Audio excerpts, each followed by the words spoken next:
Pastor Steve Waldron here. One of the all-time favorite study Bibles, and this is the King James Open Bible. Nelson, a few years ago, came back out with this. Now, this is not the expanded edition Open Bible. This is just the regular old Open Bible. And so there's a few differences. I may do another video sometime about the differences comparing the expanded edition from the regular one. But what people really liked about this is it had some study outlines that we'll look at that were removed. And I can remember when I was selling the Open Bible, you know, a few humorous things from selling Bibles at Berean years ago is a lot of people thought the Open Bible, like I'd say, would you like the Open Bible like the Thompson Chain? They'd say, no, I want a King James. I'd be like, well, the Open Bible is a King James.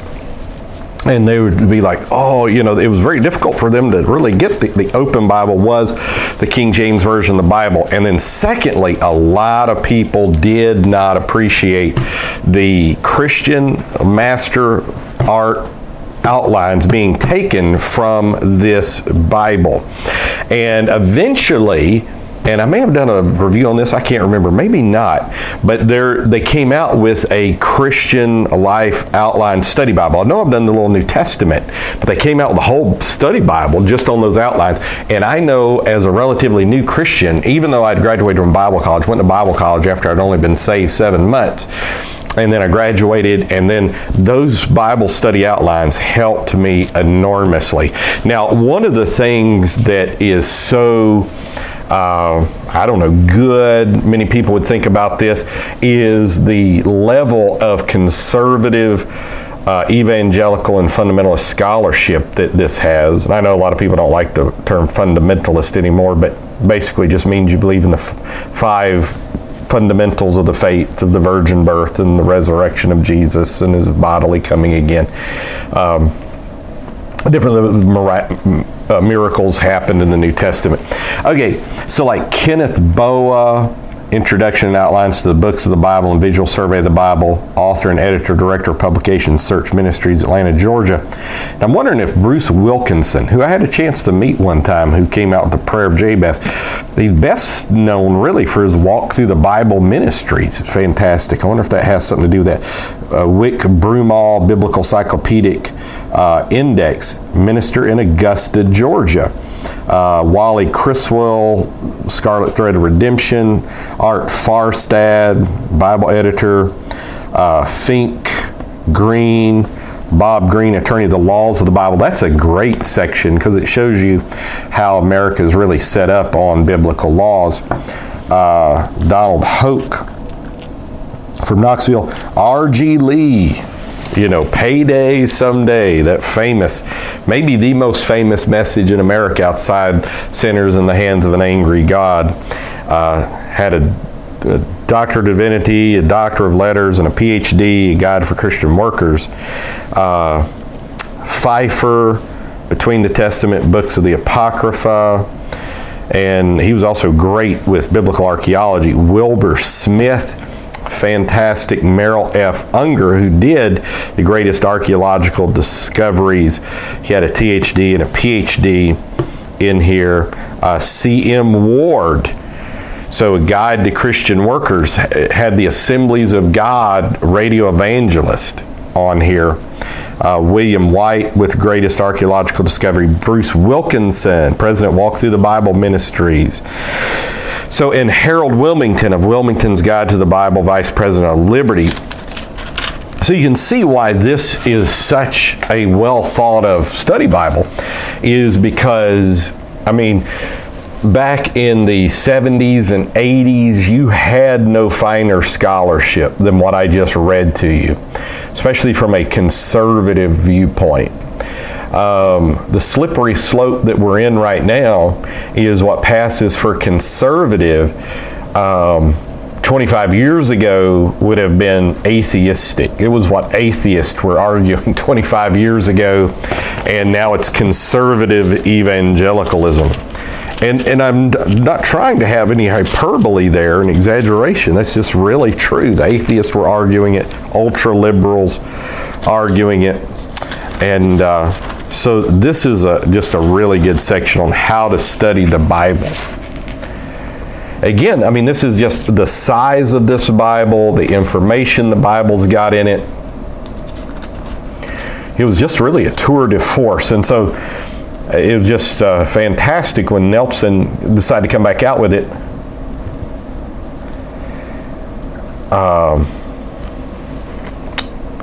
So now in this new edition, I just read something that I had overlooked. It says it still includes all the acclaimed features of the expanded edition. And so that's good. It's exactly the combination of essential helps. So that's pretty interesting. So maybe this isn't the original Open Bible. Maybe they combine the original with this. I'll show you. Christian's Guide to the New Life. And this is those study outlines that are just so fantastic. I remember as a young man thinking, if the Lord ever let me pastor or become a teaching evangelist or something, that I would go and teach something similar to these, not copy and paste these, but to use them from an apostolic perspective. And so just great stuff in here. Nelson did a good job, I'm glad they make it hardback. Read your Bible through in a year. And then the Biblical Encyclopedic Index. This is one of the most helpful features. And what separates it, you say, well, I use everything on computer now, and you can get Nave's Topical on computer. This actually, like, let's say you're studying on the subject of abortion, you can look up abortion, even though the term abortion is never mentioned.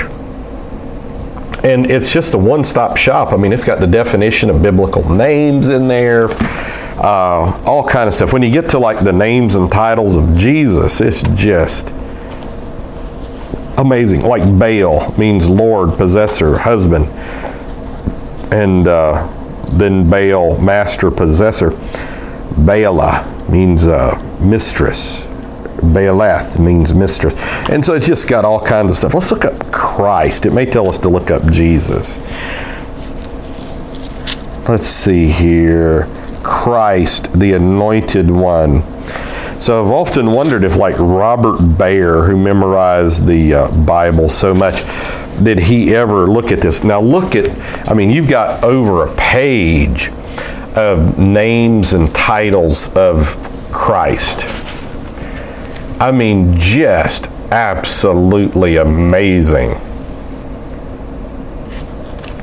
And the same for a Christian. When we look at what Jesus has done for us, a lot of Christians don't realize what it means to be a Christian. And all the things God did. We've got a book that lists like almost 70 things that happens to you at the new birth experience. So that's amazing thing. So that's over 300 pages. And let's get here. Has your classic weights and measures, monies in the Bible. That's always helpful and handy to have. I was looking up a hen the other day. When Ezekiel was having to lay on his side for so long, it said to drink 1/6 of a hin of water every day. So I'm like, a hen, how much is a hen? So a hen is 8 quarts. So 1/6 of that is what, 1.5 quarts of water is what they told, God told Ezekiel to drink. And another thing that I really love, like it says creation, 4000 BC or earlier, that it's very conservative, and it's who wrote the book, the Christ of Genesis. As a matter of fact, one reason we used to sell so many, and I didn't make a commission, I was just able to offer people what they needed and what was best. I used to say that this had the very best introductions of any book. Because, you got conservative authorship, conservative chronology, you've got how Christ is presented in every book, outlines, a visual outline, which is just fantastic. And the visual outlines come from Wilkinson and Boas, which if you've never been through a walk through the Bible, I mean, it should be necessary for Sunday school teachers and stuff to go through something similar. You can buy the book of that, but they just do such an amazing job. Like they'll say Genesis chapters 1 through 11 feature 4 great events. The creation, the fall, the flood, and the Tower of Babel. Chapters 12 through 50 have 4 great people: Abraham, Isaac, Jacob, and Joseph. And Abraham had eyes of faith. Isaac and Ishmael, stuff like that. And it does that with the whole Bible. It's unbelievable. And another thing they did to save space, it makes this just a really good, handy Bible. And the print's not real big. It's probably 8.5, 8 3/4 print. And it doesn't have a lot of notes at the bottom. It'll have some features like that. But it does have the end references, the references at the end of each verse. And now I personally like end references, maybe 1,000,000 times better than a center column reference. Because I read Genesis 1:3, and then I've got the end reference right there. I don't have to try to figure something out, lettering and all this. Now, and you'll see, now this does have quite a bit of stuff at the bottom to begin, but it's not that way throughout the entire Bible. I'll show you that. So it's not like a Life Application Bible that's going to have notes everywhere. It's just really a great scriptural study Bible, and that's the reason I compare it to a Thompson Chain a lot. It also has fantastic subheadings. Like I just turned to Leviticus 21, 22, 20, and you can see some of the subheadings, and it really outlines the Bible extremely good like that. Now we're going to go, well, let's do another introduction, then we'll go in between the Testaments.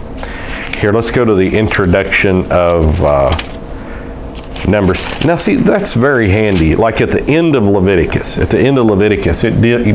gives you the weights and measures again, because obviously in Leviticus and Numbers with the sacrificial system, you're going to be wanting to reference that a lot. But you can just see, like Numbers, just outstanding. What I'll do is I'll read to you about the authorship of Numbers. I think you might find it fascinating. So, author of Numbers, the evidence that points to Moses as the author of Numbers is similar to that for the previous books of the Pentateuch. These 5 books form such a literary unit that they rise or fall together on the matter of authorship. So that's just a great statement. External evidence. The Jews, the Samaritans, and the early church gave testimony to the Mosaic authorship of Numbers. Also, a number of New Testament passages cite events from Numbers and associate them with Moses. These include John 3:14, Acts 7, Acts 13, 1 Corinthians 10, 1 to 11, Hebrews 3 and 4, and Jude 11. The internal evidence. There are more than 80 claims that the Lord spake unto Moses. The first is in 1:1. In addition, Numbers 33:2 makes this clear statement. Moses wrote their goings out according to their journeys by the commandment of the Lord. Moses kept detailed records as an eyewitness. Okay. So then it goes in, some scholars have claimed that the third person references to Moses point to a different author. However, use of the third person was a common practice in the ancient world. Caesar, for example, did the same thing in his writings. And then Christ, Balaam foresees the rulership of Christ, the serpent on the pole. prefigures it, the rock that quenches the thirst. So just fantastic. And you can tell they really did an amazing job on the outlines. Now, if you want great outlines for your Bible, especially with alliteration, John Phillips is your go-to guy. There's probably a lot of other people out there, but John Phillips is the one that I've really seen. So let's see what is in the middle. I appreciate Brother Mallory zooming in and out here. So let's see what's in the middle. And look at this. Introduction to the Visual Survey of the Bible. Just so handy and just so user-friendly. It's not busy. It's just, I don't have to read, how do I use this? It's just something that just is very good, very organic.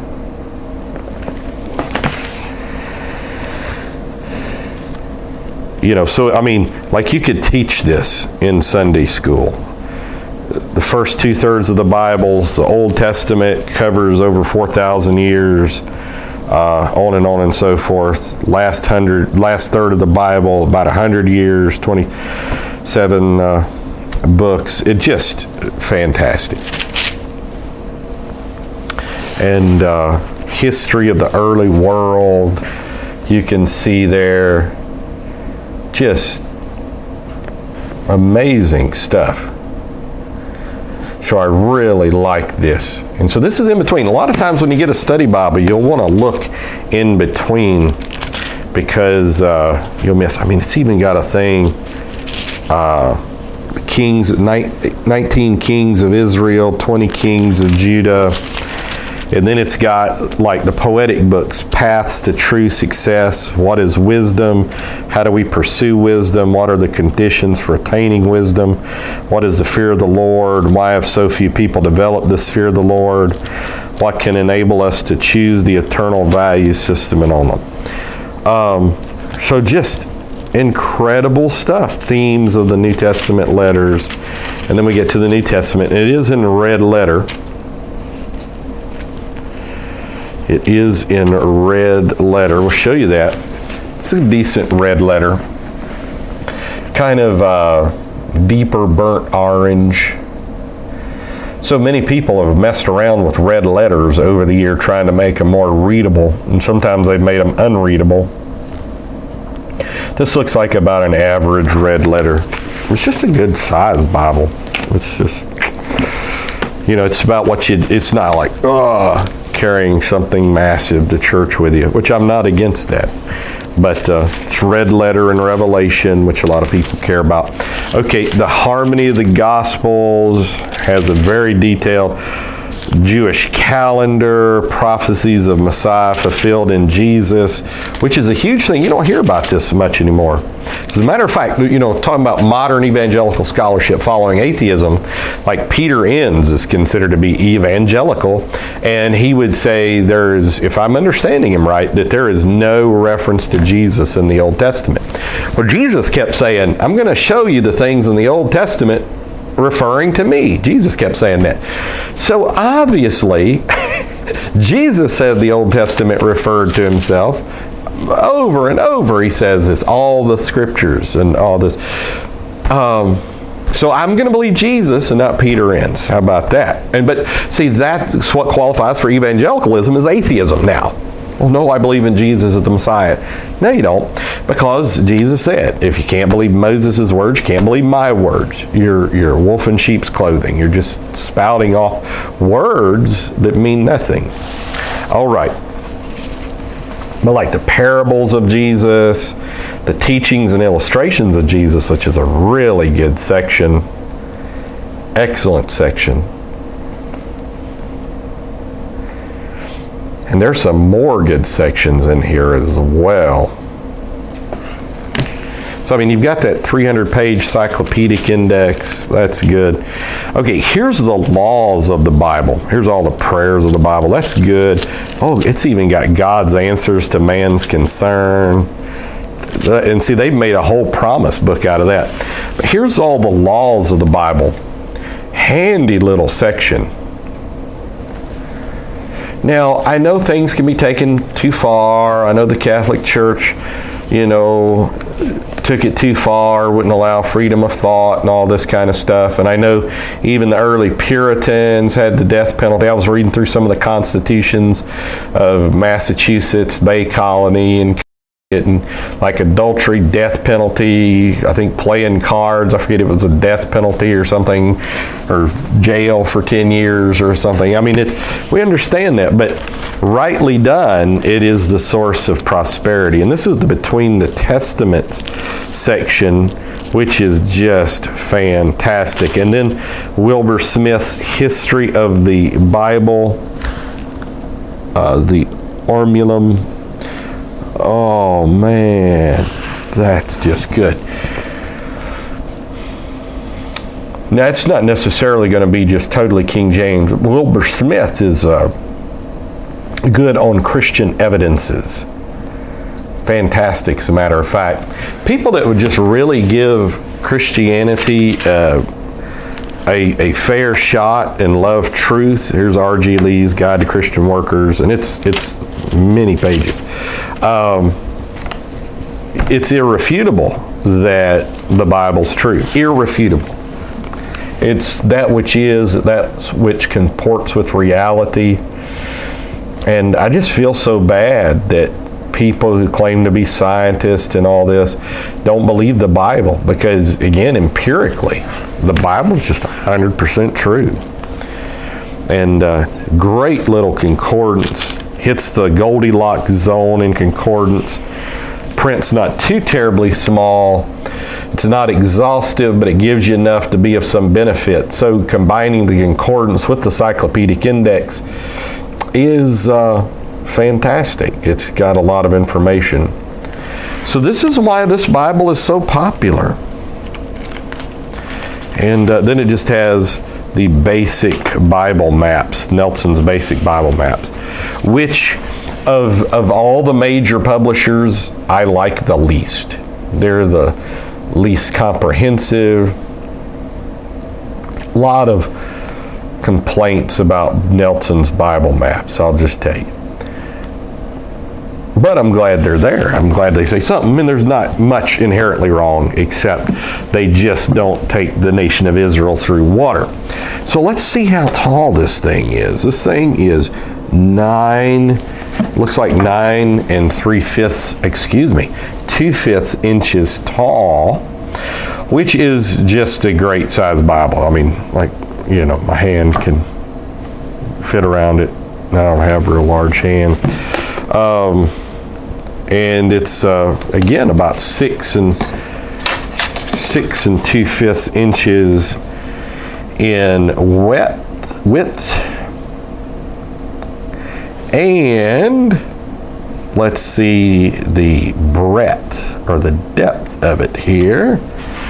It is about 1.6 inches. Great Bible, Thomas Nelson. Appreciate you bringing this out. And it comes in the New King James. One of the things that really drove the New King James when it first came out was the fact that they could hook it to the Open Bible study notes, and the Open Bible being so popular.